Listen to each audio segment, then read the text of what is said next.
Appelez-moi Jeanne, si ça peut vous détendre. Et vous allez m'appeler Tom? Cessons de rire, madame. Vous êtes haut fonctionnaire au ministère de la Défense et moi un agent exécuteur. Vous avez tort de prendre les choses de cette façon-là. Nous ne sommes pas ennemis, que je sache. Vous me considérez comme une ennemie? Bien sûr que non. Mais nous ne sommes pas non plus des amis. Est-ce que vous en avez au moins des amis? Non, pas d'amis, personne. Comment le pourrais-je avec le métier que je fais? Bon, ok. Vous arrivez de Prague par vol spécial, vous êtes fatigué, vous n'avez absolument pas envie de rendre compte de votre mission, et en outre, sûrement pas une femme. Je me trompe? Non, cette fois, vous venez de mettre dans le mille. Non, je crois qu'avec votre permission, je vais aller me coucher. Un instant. Je crois... Voyez-vous, parfois dans la vie, les choses s'engagent mal. C'est souvent le cas des rapports entre les gens. Je sais. Il y a eu des gens que je ne connaissais pas et à qui j'ai dû coller une balle entre les deux yeux. On peut dire, comme vous venez de le faire, que ça s'était assez mal engagé. Mais il y a là, voyez-vous, quelque chose de définitif. Il me semble que vous valez un peu mieux que votre détestable humour. L'humour. C'est comme le reste. Ça s'altère avec l'âge, les illusions perdues et les rêves déçus. Néanmoins, oui, je dois avoir un certain sens de l'humour, puisque je n'ai pas tout plaqué. Que je continue à servir mon pays, au lieu d'aller me pendre dans les toilettes du ministère. Pourquoi les toilettes? Vous êtes psychanalyste? Non, pas du tout. Mais je crois pourtant que rien de ce que l'on peut dire n'est tout à fait gratuit. Qu'il existe un lien secret entre les choses, les lieux et les enfants que nous avons été. Oh, si vous préférez, il s'agit d'une simple curiosité. Soit. Dans ces conditions, je suis sûr que vous admettrez avec moi qu'un officier au retour d'une mission secrète n'est pas là pour répondre aux curiosités d'un haut fonctionnaire. Surtout lorsque les susdites curiosités n'ont absolument rien à voir avec les questions de service. Nous sommes d'accord? Nous sommes absolument d'accord. Oubliez ma question. À la bonne heure. Mais je vais tout de même vous répondre. Vous ne croyez pas que vous poussez un peu loin l'esprit de contradiction? Peut-être, mais je crois surtout que j'aime bien mettre les points sur les i. Lorsque cela est fait, je suis un type tout à fait vivable. Vous aimez les points sur les i. C'est l'indice que vous êtes un homme d'ordre. Certainement. Je suis également méthodique et précis. Si je n'étais pas tout cela, ça fait belle lurette que je ne serais plus de ce monde. Et ma question? Vous allez être atrocement déçu. Lorsque j'étais petit garçon, je n'allais pas me réfugier aux toilettes pour cacher de gros chagrins. Voyez plutôt dans ce que je vous ai dit un point de vue pragmatique. Les toilettes sont un lieu tranquille. Elles ferment de l'intérieur et l'on doit pouvoir s'y rendre en toute tranquillité. C'est vrai que je suis déçu. Je croyais qu'étant donné vos missions spéciales, vous étiez doté d'un humour un peu désespéré. Eh bien, ce n'est pas le cas. Non. Vous êtes cynique. Et je crois qu'en agissant ainsi, vous allez au plus facile. Le plus facile? Qu'est-ce que vous savez de ce qui est facile et de ce qui ne l'est pas? Là, tranquillement assise derrière votre bureau. Qu'est-ce que vous savez de mon travail? En dehors des rapports lus à la va-vite et des interrogatoires d'agents trop déprimés pour vous dire vos 4 vérités. Eh bien, si j'étais en manque de mes 4 vérités, vous venez de combler un grand vide. Et sur un ton, tout ce qu'il y a de courtois. Pour les rondes jambes, les bas de soie et le menuet, adressez-vous aux fonctionnaires du siège, pas aux agents actifs. Je comprends votre nervosité. Vous ne comprenez pas plus cela que le reste. Je vais me coucher, nous reparlerons de cela demain, d'accord? Un instant. S'il vous plaît. Votre accord ne tient plus? Je crois que vous avez tendance à faire des propositions et à les entériner dans la foulée. Je suis désolée, mais de hautes personnalités attendent votre rapport. Comment vous dire? C'est un peu difficile, mais enfin... Sachez tout de même que nous ne prêtons jamais d'agents au pays de l'Est. Alors expliquez-moi ce que je faisais à Prague avec 3 autres de nos meilleurs agents. C'est compliqué. Venez vous asseoir, s'il vous plaît. Ça ne sert à rien de rester debout.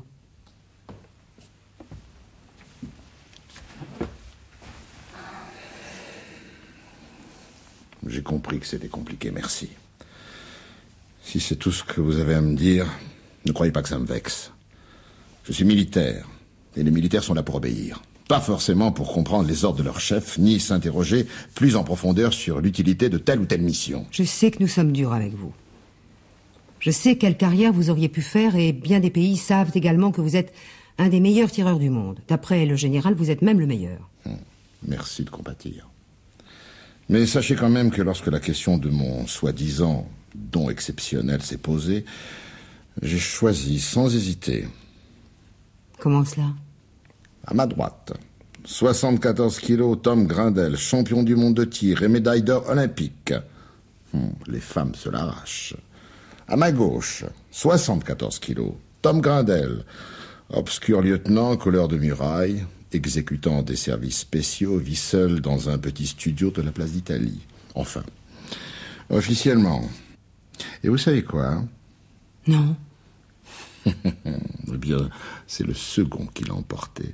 Ce fichu idéaliste qui crève de solitude. Quelle amertume. Pourtant, lorsque vous avez fait votre choix, vous deviez y trouver des avantages. Enfin, des compensations, non ? Franchement, on ne m'a pas beaucoup laissé le temps de réfléchir. Comme on me l'a expliqué à l'époque, je devais choisir rapidement parce que, quel que soit mon choix, je devais le gérer sans attendre. Gérer, qu'entendez-vous par là ? Si je choisissais la compétition, je devais entrer rapidement dans l'équipe de France et suivre un entraînement particulier. Et dans l'autre cas ? Il fallait absolument que je cache ce don, que je suive un entraînement intensif dans des locaux aussi spéciaux que discrets. Mais comment tout ça est-il arrivé ? Parce que mon adjudant de l'époque avait une certaine clairvoyance. Pardon ? Tout est arrivé pendant la première séance de tir. On m'avait donné un vieux fusil MAS 36, une pétoire vieille de 30 ou 40 ans. J'ai mis tout le chargeur au centre de la cible. Vous aviez visé ? J'avais cru viser. Avant cela, je n'avais jamais tenu une arme. J'étais aussi surpris de mon résultat que les sous-offres présents. On m'a donc fait tirer de nouveau et j'ai obtenu le même résultat. Alors un adjudant a fait sortir tout le monde et il m'a dit... Petit, je crois bien que tu es le meilleur tireur de tous les temps. Tu vas tirer 6 balles, de telle sorte qu'elles forment un cercle au centre de la cible. Et que s'est-il passé ? J'ai fait ce qu'il me demandait. Et j'ai réussi. Moi, je crois que j'avais envie de lui faire plaisir et puis de l'épater. Épaté, il a dû l'être. Que s'est-il passé après votre coup d'éclat ? J'en garde un souvenir un peu brouillé. J'avais le sentiment d'être une bête curieuse. On m'emmenait tirer devant des officiers, puis des officiers supérieurs et des généraux. Après, j'ai tiré devant des types en costume. Ceux-là, c'étaient les services spéciaux. Puis l'adjudant a disparu. J'ai eu un peu de peine parce que nous étions devenus copains. Je me souviens qu'on me nourrissait bien. Des mets luxueux que je ne connaissais pas. Et c'est là qu'un général m'a demandé de choisir entre une carrière de tireur exceptionnelle ou bien le désir de servir mon pays. Vous vous êtes décidé rapidement ou bien avez-vous pris le temps de la réflexion ? J'avais 20 ans, un bac de philosophie en poche et un tas d'idées héroïques. Quel type d'idées héroïques ? J'imaginais des prises d'otages, des choses de ce genre. Et comme je pouvais décapiter une allumette à 100 mètres, je me disais qu'un gars comme moi devait mettre son don au service des autres. Vous avez été magnifique. C'est ce que je me dis lorsque les agents des services spéciaux des autres pays cherchent à me faire la peau. Ça console, hein.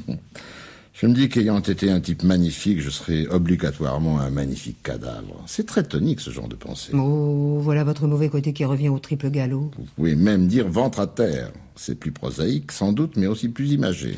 Continuez. Votre ascension a quelque chose de très excitant. Ma chute le sera beaucoup moins. Les hommes tels que vous sont indestructibles. C'est pour ça qu'ils sont fascinants. Je ne suis pas fascinant et je suis tout ce qu'il y a de destructible. Mais puisque vous êtes très curieuse et que visiblement la suite de mon histoire vous intéresse, je crois que je vous tiens. Vous me tenez ? Comment cela ? Je crois que ça va être donnant-donnant. D'un côté, la matière brute, mon histoire et le compte-rendu de ma mission. De l'autre, vous. Vous me parlant de vous.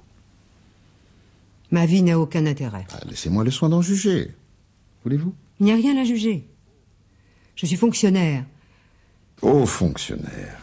Très haut fonctionnaire même. Avant, lorsque notre service n'avait pas été réformé et que des militaires m'interrogeaient, cette tâche était dévolue à des colonels, parfois à des généraux, mais rien de moins. Votre rang dans l'administration est donc équivalent à celui d'un colonel dans l'armée. Excusez-moi, mais ce n'est pas rien.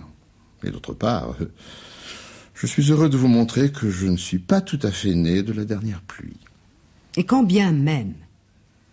Oui, j'ai d'importantes responsabilités, et alors? C'est mieux comme ça. Vous fumez? Une ou deux cigarettes par an. Ben, ça tombe bien, nous sommes au début de l'année.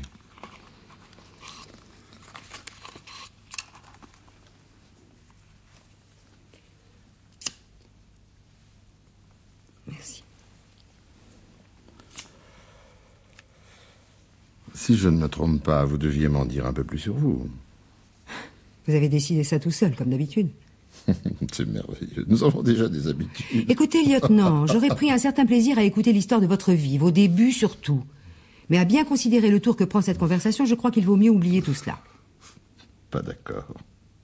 Vous n'êtes pas d'accord? Mais vous n'avez pas le choix. Vous n'avez aucun choix, lieutenant. Certes, mais je ne suis tout de même pas d'accord. Vous êtes militaire. Ça s'appelle un refus d'obéissance. Si vous persévérez dans cette attitude, cela ne relève plus de ma compétence, mais de celle d'une cour martiale. Vous feriez cela? Vous m'avez fait parler de moi, de ma vie, de mon entrée dans l'armée, et au seul motif que je vous en demande autant, vous m'enverriez devant une cour martiale? Oui, je le ferai. Certainement. Vous m'amenez dans une impasse. Mon autorité... Je ne crois pas que vous feriez cela. Je vois ce que c'est. Ma vie, vous avez compris qu'elle est ici, dans mon travail. Vous avez senti immédiatement qu'en dehors des intérêts de mon pays, rien ne me passionne vraiment. Vous êtes suffisamment expert pour savoir qu'on ne peut confier les interrogatoires d'agents qu'à des fonctionnaires au-dessus de tout soupçon. Alors ça vous amuse, n'est-ce pas? Ça vous distrait. C'est bien ça. Mais pas du tout, ce n'est pas cela. Cela n'a jamais été cela. Si vous avez mon dossier sous la main, moi je ne sais rien de vous. Avant mon arrivée dans ce bureau, j'ignorais jusqu'à votre existence. Eh bien, maintenant, il n'y a plus de mystère. Et vous apprendrez aussi que si je ne viens pas travailler le dimanche, c'est uniquement parce qu'une telle possibilité n'a pas été prévue par la direction centrale. Écoutez, il y a certainement beaucoup de malentendus entre nous, mais je voudrais qu'une chose soit claire. Je ne me moque jamais des gens, sauf de moi-même. C'est vrai? Et pourquoi? Je ne sais pas, comment dire, j'ai peut-être une certaine humilité. Pourquoi? Vous devez être sûr de vous, au contraire. C'est même indispensable dans les missions que vous accomplissez. Je crois qu'il en va de votre sécurité, même de celle du pays, non? Je crois que vous confondez deux choses très différentes. Je suis sûr de moi sur le plan technique. Là, ma main ne tremble pas. Je suis d'accord avec vous pour dire qu'un agent en mission ne doit penser qu'à sa mission. Seulement voilà, je ne suis pas toujours en mission. Il se passe même souvent des mois et des mois entre deux missions. Je crois que je ne vous comprends pas bien. C'est plutôt moi qui m'exprime mal. Nous voilà brusquement devenus bien respectueux l'un de l'autre, vous ne trouvez pas? Si. Et ce n'est pas pour me déplaire, voyez-vous.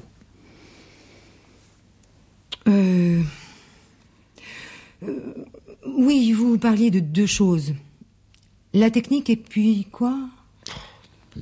Là encore, je crains d'avoir quelques difficultés à exprimer cela. La dernière fois que j'ai tué un homme, c'était en Suisse. Petite ville tranquille, sans histoire. Il y avait des enfants dans les rues, des personnes âgées qui effectuaient leurs petites promenades journalières. Il se dégageait de tout cela une impression de bonheur tranquille, une impression fallacieuse évidemment. Mais vous devez le savoir, vous avez dû lire mon compte-rendu de mission. Dans vos comptes rendus, vous livrez brutalement les faits. Ça n'a rien à voir avec la façon dont vous racontez. Je vous en prie, continuez. Nous pistions ce type depuis qu'il avait débarqué au Havre. Mais sa trace fut perdue à Lyon et enfin retrouvée à Genève. Notre agent craignait le pire. Et les premières investigations laissaient clairement deviner l'ampleur du désastre. Il avait placé ses bombes partout. Enfin, partout, ce n'est pas le mot. C'est même tout le contraire. En fait, les terroristes se moquent bien de ceux qu'ils tuent. La seule chose qui les intéresse, c'est qu'on en parle. Et pour en parler, il faut que l'attentat frappe l'imagination populaire, déchaîne les journalistes, et si possible, fasse reculer le pouvoir politique. Vous faites une très bonne analyse. Mais dans le cas que vous évoquez, vous aviez affaire à un type complètement abject. On a désamorcé les bombes dans les crèches, des supermarchés, des jardins d'enfants, des hôpitaux.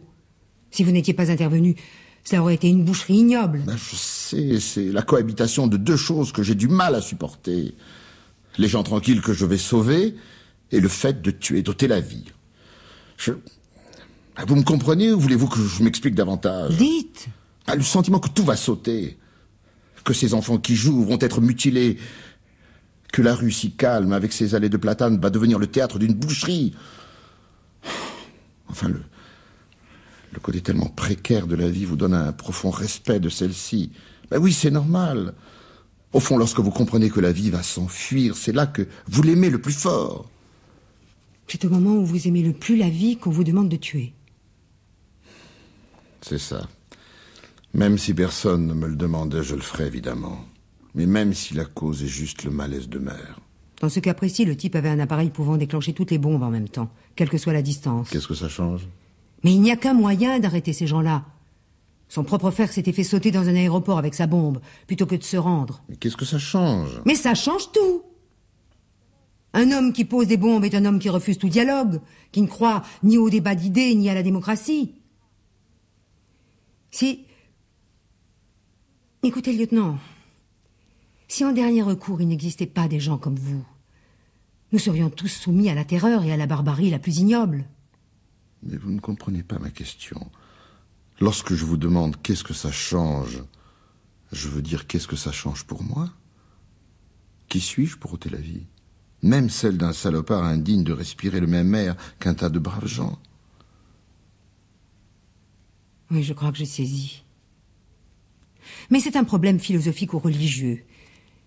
Et vous le dissociez du problème... Du problème pratique, utilitaire, concret, réel? Je vous comprends, oui. Je sais bien que c'est complètement idiot de dire ça à quelqu'un, mais... je vous comprends vraiment. Mais c'est parce que j'ai senti que vous pouviez me comprendre que je vous en ai dit autant. Avant vous, je n'en ai jamais parlé à personne. Merci. Et tout cela malgré votre insupportable côté bas bleu. Oh, vous aurez du mal maintenant à me mettre en colère. Oh, ne vous sous-estimez pas. Allez, reprenez. Vous m'aviez dit... Comment l'armée vous avait repéré et isolé? Vous veniez de choisir entre servir votre pays ou devenir un très grand champion. Ben, vous le savez bien, j'ai choisi mon pays. C'est formidable. Vous êtes un type formidable. Laissez les grands mots, je vous en prie. J'ai simplement agi avec naturel. Mais vous ne semblez pas le regretter. Pas du tout. Ah, bien sûr, quand je vois les concours de tir et les champions officiels, je me dis que si on me permettait de venir une seule fois les affronter, je les battrais tous et sans effort. C'est difficile de cacher un don. Demander cela à un homme, c'est lui demander beaucoup. Et puis il y a le reste. Quoi, le reste? Nous en avons parlé tout à l'heure, vous savez. La solitude, tout cela. Mais personne ne vous y oblige. Vous m'avez dit vous-même que vous aviez un petit studio. Pour ça, je n'y mets jamais les pieds. Je préfère encore les casernes anonymes ou les hôtels discrets lorsque je suis en mission. Mais pourquoi êtes-vous comme ça? Lorsque j'ai signé, on m'a gardé enfermé pendant 5 ans. Enfermé? On ne voulait pas que je sorte, que je parle, que j'ai une petite amie à laquelle j'aurais pu tout dire, évidemment. Oui, c'est finalement assez amusant. Il me dissimulait comme on dissimule une arme secrète. Et il ne se rendait pas compte, en toute bonne foi, que j'étais un homme, que j'avais des besoins très simples, et que, par exemple, j'en crevais de ne pouvoir sortir dans la rue un jour de printemps, comme tout le monde. Je comprends. Mais comprenez-les également.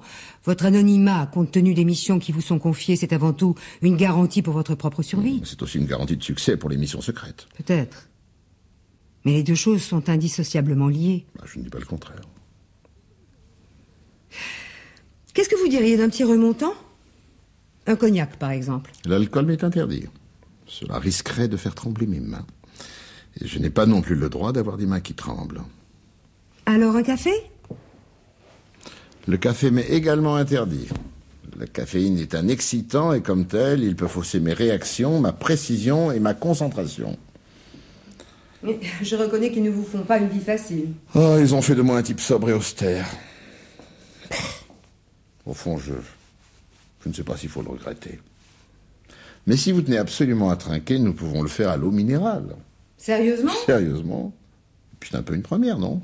Comment cela? Je suis presque certain que vous n'avez jamais trinqué à l'eau minérale avec un homme. Eh bien non, vous avez absolument raison, c'est une première. Va pour l'eau minérale. Ah, si vous aviez des cotillons, des confettis et des faux nez rouges, ce serait vraiment la fête. Vous avez l'air de vous être spécialisé dans l'humour à froid. Ouais, je fais plutôt dans l'humour noir. Enfin, habituellement.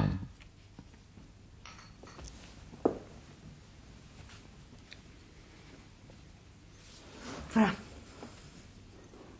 Buvons à vous? Non.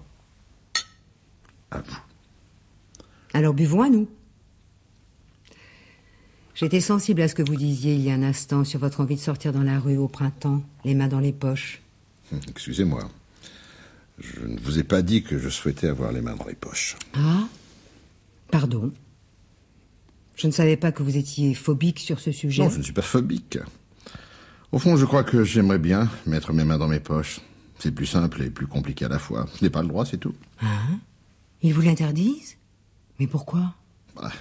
Je suis perpétuellement armé. Si j'étais appelé à devoir sortir mon arme précipitamment, je perdrais un temps précieux à extraire mes mains de mes poches. Vous comprenez, théoriquement, je dois d'un même geste chasser le pan de ma veste, sortir mon arme et tirer dans un même mouvement.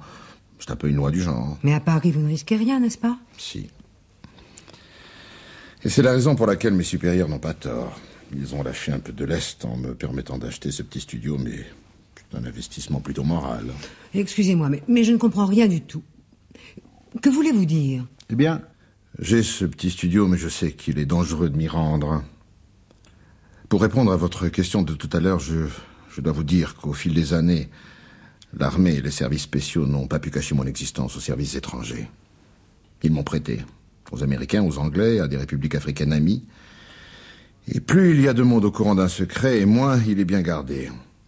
Après, mon existence a été connue de pays avec lesquels nous entretenons des relations de méfiance réciproque, et puis... Enfin, le terrorisme international, qui a lui aussi ses agents, a été mis au courant. Alors la vérité, enfin, ma vérité, elle est toute simple. Il existe des centaines de types, de par le vaste monde, qui ont ordre de m'abattre à vue. Mais ce n'est pas une vie. Qu'est-ce que vous pouvez faire? Je ne vais pas passer ma vie derrière les murs d'une forteresse, n'est-ce pas? Je ne vais pas non plus sortir n'importe où, n'importe comment pour m'acheter un paquet de chewing-gum ou un journal. Alors je limite au minimum le nombre de mes sorties. Je les prépare. Je les planifie. J'agis comme s'il était question d'une opération militaire de la plus haute importance. Je prépare l'itinéraire. J'étudie toutes les rues adjacentes, les carrefours, les arrêts de taxi ou les stations de métro, les bus, tous les moyens possibles de quitter rapidement un endroit où j'aurais éventuellement à faire usage de mon arme. Vous ne prenez pas cet air catastrophé. Vous savez, tout cela, c'est une question d'habitude, de discipline et de vigilance. Je ne vous crois pas. Pas vraiment. Je pense que vous êtes très malheureux de mener cette existence. Excusez-moi, mais il me semble que vous devez avoir envie de vous promener avec une femme sur les bords de la Seine, sans souci, sans cette appréhension d'un tueur pouvant surgir à n'importe quel moment. Vous n'êtes pas un robot, Tom. Vous êtes un homme. Je reprendrai bien un peu de votre eau minérale. Elle est délicieuse. Ah, vous ne répondez pas. Écoutez, j'ai vraiment soif.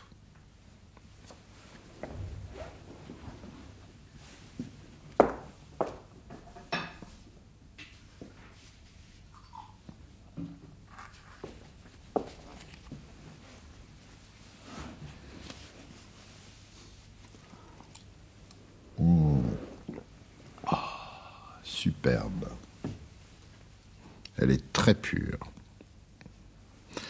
C'est étrange. Certaines eaux minérales me font irrésistiblement penser à mon enfance dans les Vosges. Mais vous êtes né et vous avez grandi à Paris, non? Ou bien... Bon, ne soyez pas toujours aussi service. Vous savez bien qu'il n'y a pas tout dans ces dossiers. Justement, il devrait tout y avoir dans nos fichiers. Surtout... Surtout quoi? Rien. Oh non, c'est un peu court. C'est même carrément frustrant. C'est que j'allais me prendre à espérer, moi, et pas qu'un peu. Espérer quoi? Dois-je le dire? Je crois que vous avez raison, ne dites rien. N'altérons pas nos rapports avec des sous-entendus ambigus. Ambigu? Ah non! Oh non, je ne peux pas vous laisser dire ça. C'est pur que tout maintenant. Ou bien c'est une manœuvre assez habile pour me faire parler. Vous ne parlez pas, lieutenant. Même pas sous la torture. J'ai votre dossier sous les yeux. À Beyrouth, ils vous ont arraché tous les ongles de la main gauche et sectionné l'auriculaire droit, entre autres gâteries. Ce qui ne vous a pas empêché de soutenir mordicus que vous étiez un touriste français. J'avais été très assidu pendant les cours sur la torture employée par les adversaires. Un stagiaire attentif, hein. Je vous imagine assez bien noircissant votre cahier de cette écriture aérienne et stylisée qui est la vôtre. Vous passez trop de temps sur les dossiers. Vous allez oublier qu'il existe des choses merveilleuses dans la vie. Par exemple? Ah, une soupe de poisson dans un restaurant de Trouville, un jour d'hiver où le ciel trop bas vient caresser la mer. Les pluies d'été sur un visage trempé de sueur. Les brouillards d'automne qui dissimulent les nains sortis des forêts et qui profitent de cet impalpable rideau pour venir tirer la langue à des gens heureux qui font l'amour dans des maisons à colombages, avec des plafonds bas, des cheminées où des flammes trop timides n'arrivent pas à entamer de grosses bûches de chêne. 1000 choses que je soupçonne et qui doivent être le quotidien de gens qui s'aiment. Mais qui sont les gens qui s'aiment? Mais ce que je sais, moi... Des gens jeunes, des gens plus âgés, de vieux jeunes et des jeunes vieux, mais dans tous les cas, des gens qui s'aiment. Ce genre de choses nous est interdit, vous le savez bien. Ah, figurez-vous que moi, je suis un ignorant. Je ne sais rien de l'amour, sinon que ça existe, que ce doit être merveilleux et qu'il permet tout. Comment cela? Il permet tout? Mais je ne sais pas, je parle comme un ignorant. Mais je crois que les jugements définitifs n'ont pas leur place en amour. Que la seule chose qui compte, c'est l'intensité des sentiments et des désirs. Que la démesure est de rigueur, et que les autres, ceux qui sont étrangers aux histoires d'amour, eh bien ceux-là n'ont qu'à garder pour eux leur jugement, leurs normes et leur morale. Pas la morale. Quelle morale. Ma qualité de tueur et de globe-trotter m'a permis d'apprécier la morale à sa juste place. Il n'y a pas une morale intangible. Qu'est-ce que vous voulez dire? La morale, ça varie dans le temps et dans l'espace. Ce qui était moral il y a un siècle semble obsolète aujourd'hui. Voilà pour le temps. Quant à l'espace, si vous entrez dans une église, vous allez vous empresser de retirer votre chapeau de votre tête. Mais si vous entrez dans une synagogue, il faudra au contraire garder votre kippa ou votre chapeau sur votre crâne. Et si enfin vous entrez dans une mosquée, c'est vos chaussures qu'il vous faudra ôter toutes affaires cessantes. Allons, croyez-moi, tout cela est très mobile, très fluctuant. Tom, vous me désespérez. Que peut-on faire dans la vie pour se conduire bien alors que tout bouge, que rien n'est tangible? Mais ça ne m'a pas l'air compliqué. C'est même dans la Bible. Je crois qu'il suffit de repérer le bien et le mal et de se conduire en conséquence. Mais le mal, qu'est-ce que c'est pour vous? Ce qui abîme les autres est bien, à mon avis, ce qui ne concerne pas autrui, ce qui ne l'agresse pas. Au fait, pour votre remarque sur les fichiers et sur le surtout concernant les détails de la vie des agents, j'ai cru que vous vouliez dire surtout pour les agents qui vous intéressent. Oui, j'ai pensé cela. Et alors? Alors rien, mais c'est bien de le dire. Je n'en suis pas si sûr. Vous avez tort. C'est un privilège royal de pouvoir dire la vérité. Les menteurs et les menteuses sont bien à plaindre. Ils sentent mauvais. Ils exhalent une odeur de cercueil frais, de pourriture récente, de décomposition en plein travail. N'avez-vous jamais remarqué ces inscriptions sur les murs de Paris? Silence égale mort. C'est tout à fait exact. Les gens qui ne disent pas tout sont déjà pourris sur pied. Ouh là là, vous autres tireurs d'élite, vous n'y allez pas avec le dos de la cuillère. Nous n'en avons pas le temps. En général, nous sommes morts trop tôt. Ne parlez pas de mort, vous êtes tellement plus brillant lorsque vous parlez de la vie.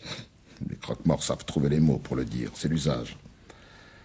À propos, pour les Vosges et ces ruisseaux... Oui? À 14 ans, j'étais rachitique. Non.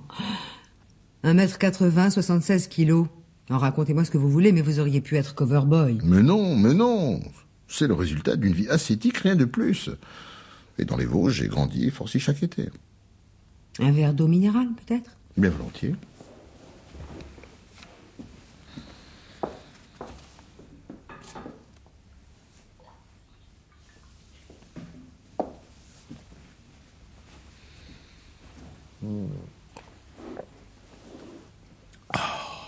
Elle est très fraîche, cette eau. Il faisait lourd à Prague. Jolie ville. Ah, au fait, pour la petite balade main dans la main avec une femme, je vous colle un 20 sur 20. Par contre, 0 pour les bords de Seine. Vous n'aimez pas les bords de Seine? Si, mais ce n'est pas l'endroit dont je rêve. Vous qui êtes perspicace, cherchez. Attendez. Le bois de Boulogne. Les Tuileries. Les Champs-Élysées. Avec les Tuileries, vous n'étiez pas tombé loin. Oh, dites, je vous mâche le travail, là. Je sais. Le jardin du Luxembourg. Exact. Ah, je n'y ai pas mis les pieds depuis longtemps. Mais j'ai gardé un souvenir très fort de ces allées si belles à l'automne.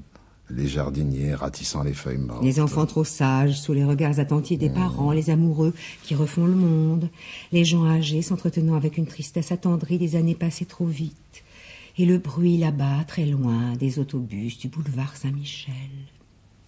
C'est exactement cela. Vous savez, dans une autre vie, j'aurais pu être très amoureux de vous. Pourquoi dans une autre vie? Parce que pour celle-ci, c'est un peu court. Ce n'est jamais trop court lorsqu'on désire réellement les choses. Les choses arrivent aussi lorsqu'on ne les désire pas. Simplement, ce ne sont pas les mêmes. Que voulez-vous dire? Une balle de 45 dans la tête. Un pain de dynamite relié à votre démarreur. Une fléchette au cyanure et tout ce que les hommes ont pu inventer pour détruire leur prochain. Jamais je ne permettrai à quelqu'un de m'accompagner quelque part. C'est trop risqué. Je suis une espèce de bombe ambulante. J'aime les bombes ambulantes. Personne ne doit m'aimer. Je suis un tueur. Vous êtes un militaire et vous n'avez tué que sur ordre. Qui avez-vous tué d'abord? Oh, je sais, on me l'a assez répété lorsque j'avais un coup de cafard. J'ai parcouru votre dossier. Vous n'avez tué que des assassins, des terroristes qui avaient des dizaines de morts sur la conscience. Et puis tous les pays du monde ont des agents tels que vous. Parce qu'il arrive un moment où, lorsque les États et des milliers de vies sont en danger, il faut bien que quelqu'un aille au fond des égouts faire le sale travail. Et alors, d'accord, des types tels que moi sont nécessaires, mais j'aurais peut-être préféré ne pas passer ma vie dans les égouts, comme vous dites. Lorsqu'il y a une guerre, un soldat tire sur le type d'en face. Le type d'en face est peut-être un brave type, justement. Bon mari, bon père de famille et bon citoyen. Il n'empêche, le soldat qui l'a tué a tué un ennemi. Et pour ça, il peut être décoré.